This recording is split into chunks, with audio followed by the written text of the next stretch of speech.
뭐 아시다시피 십자가란 말은 이제 구약에 나오지 않아요. 물론 그 신약에도 나오진 않죠. 원래는 기둥이라는 말인데, 스타우로스.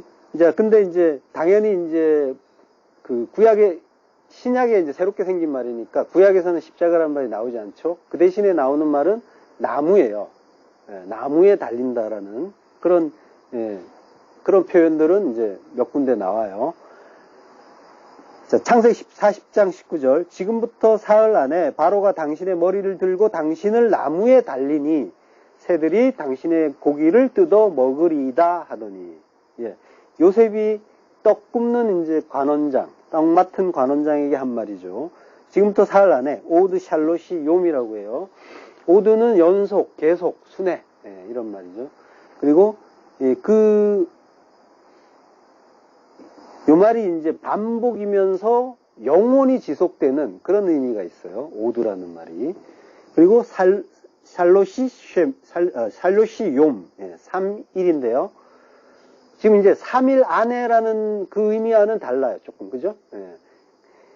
그 3의 날이, 그것이 이제 영속된다라는 그런 의미가 이제 있는 거죠. 그때 바로가 당신의 머리를 든다고 하는 거죠. 바로예요. 바로가 머리를, 로시를 든다. 나사라고 하는 거예요. 바로는 뭐예요? 세상 왕이잖아요. 애굽의 왕, 세상의 왕. 세상 왕은 누구예요? 나잖아요. 내가, 그러니까 성경 자체는 계속 나라는 그 세상 왕을 건져서, 거기에서, 그 세상에서 빼내서 그 왕의 자리를 뺏고, 그러고 구원으로 인도하는 이야기인 거죠. 들어 올린다고 해요. 가지고 간다. 이 말은 예수님이 나를 따르려면 십자가 들고 따르라고 하셨잖아요. 거기에서 이제 아이로라는 말이 나오는데 그 아이로에 해당하는 히브리어인 거예요. 나사가. 그러니까 당신의 머리를 들어 올린다라고 하는데 이 일은 뭐예요? 그 머리가 잘린다는 의미가 될 수도 있어요. 잘라서 든다. 고대의 이제 형벌이니까. 근데 이제 당신의 머리는 지금 떡 굽는 관원장의 머리란 말이죠. 근데 그를 이제 그를 교회라고 한다면 당신의 머리는 교회의 머리인 거고, 그리고 교회의 머리는 그리스도가 되는 그 일이기도 하죠. 그리고 떡 굽는 간원장은 사르하 오핌이라고 해요. 사르는 머리예요. 그리고 오핌은 이제 아파라는 단어의 이제 분사형이에요. 그래서 굽는 자라고 하는 거예요. 그러니까 떡을 굽는 자, 구워서 주시는 머리. 예수 그리스도의 어떤 모형인 거죠. 떡을 구워서 먹여주시는 분, 제공해주시는 분, 세상 왕인 우리에게 주시는 분, 그분은 예수 그리스도신 거죠. 술 맡은 관원장도 마찬가지예요. 포도주잖아요. 포도주, 피를 주시는 그 머리 되시는 그분. 두 사람 중에서 이제 그 스토리가 떡 맡은 관원장은 죽고, 그죠? 나무에서 죽고, 그 술 맡은 관원장은 옥에서 나가죠. 근데 그러니까 뭐야? 죽는 자는 예수인 거고, 그리고 옥에서 나가는 자는 뭐예요? 부활하는 그리스도신 거죠. 당신을 나무에 단다라고 해요. 그거가 나무, 애치에 매단다라고 하는 거죠. 매단다라는 뜻이에요. 탈라라는 글자는 이제 십자가, 나무에 매단다고 할 때 이제 보통 쓰는 말인데요. 요게 파자하면은 타우와 라메드란 말이에요. 끝, 종말을 가르친다라는 거죠. 끝, 종말의 가르침이 뭐라는 거예요?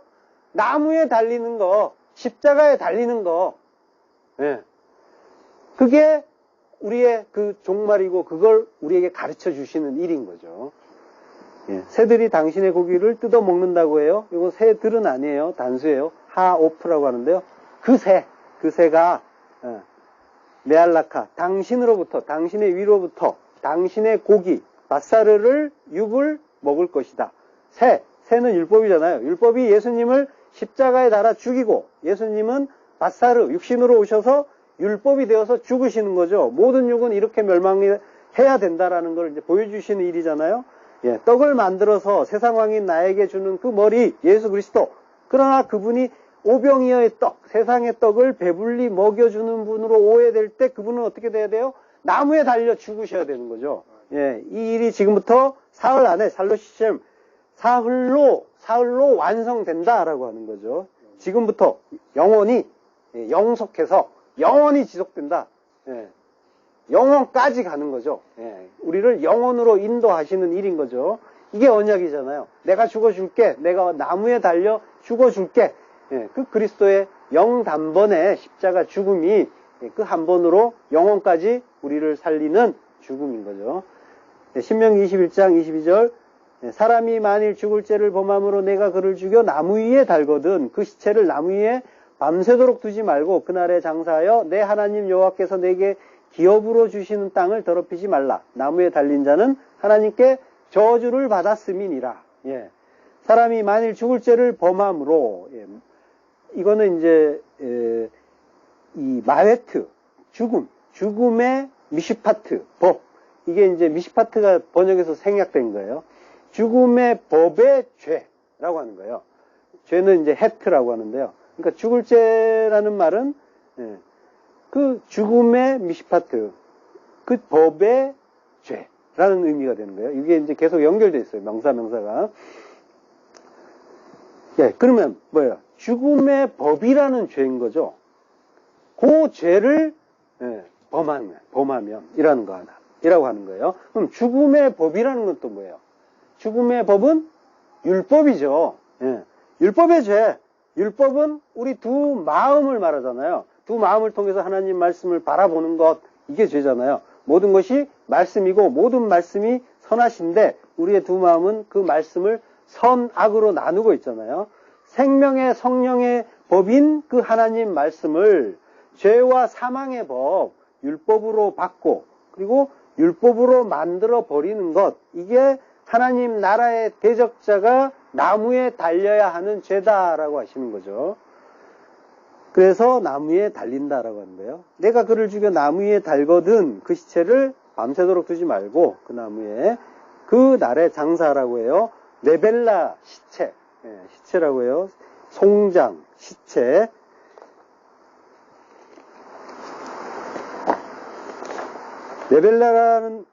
네벨라 시체인데 네벨라는 나발에서 온 말이에요. 나발은 무감각하다, 분별 없다, 어리석다, 수치스럽다, 시들다, 쇠약해지다 이제 이런 의미예요. 그러니까 죄에 무감각한 자, 그리고 진리를 분별하지 못하는 자, 그리고 지혜이신 그리스도를 몰라서 어리석은 자, 그리고 진리의 옷을 입지 못해서 벌거벗은 그 수치스러운 자, 그를 산 것 같으나 죽은 자, 시체라고 하는 거죠. 그 그러나 나무에서, 십자가에서 죽었죠. 그래서 무감각과 무분별과 어리석음과 수치에서 죽는 거죠, 또. 그래서 그렇게 죽음으로써 새로운 피조물로 다시 태어날 수가 있게 되는 자인 거죠. 그래서 밤새도록 두지 말라라고 해요. 요거는 룬이라고 해요.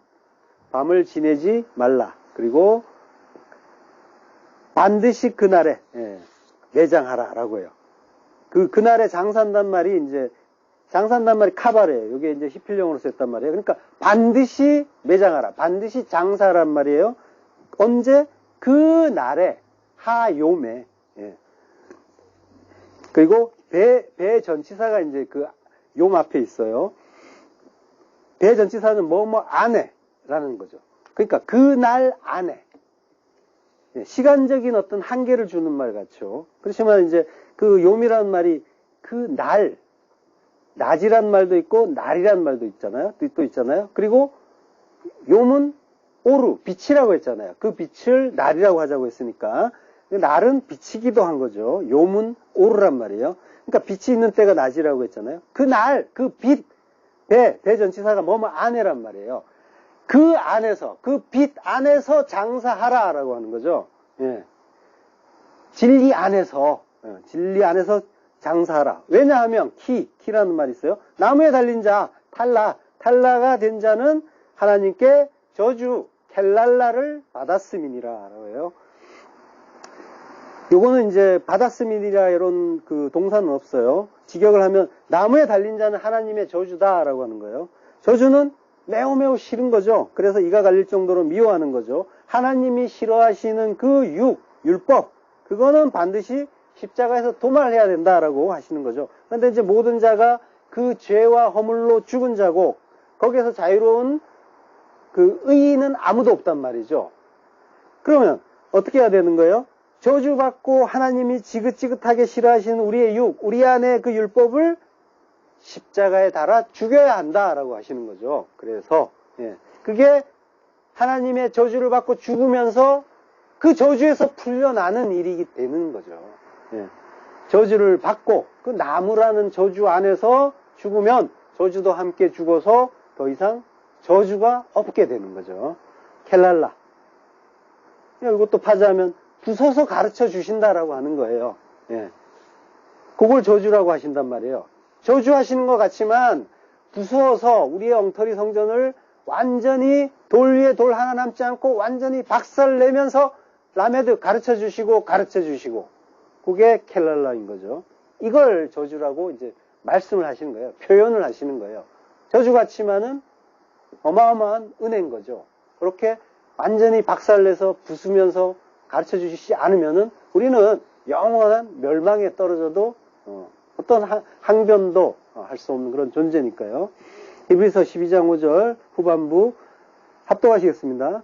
내 아들아 주의 징계하심을 경히 여기지 말며 그에게 꾸지람을 받을 때에 낙심하지 말라. 너희가 참음은 징계를 받기 위함이라. 하나님이 아들과 같이 너희를 대우하시나니 어찌 아버지가 징계하지 않는 아들이 있으리요. 징계는 다 받는 것이거늘 너희에게 없으면 사생자여 친아들이 아니니라. 무릇 징계가 당시에는 즐거워 보이지 않고 슬퍼 보이나 후에 그로 말미암아 연단받은 자들은 의와 평강의 열매를 맺느니라. 그 징계라는 단어가 나오는 구절만 붙인 거예요. 근데 문장이 잘 연결되네요.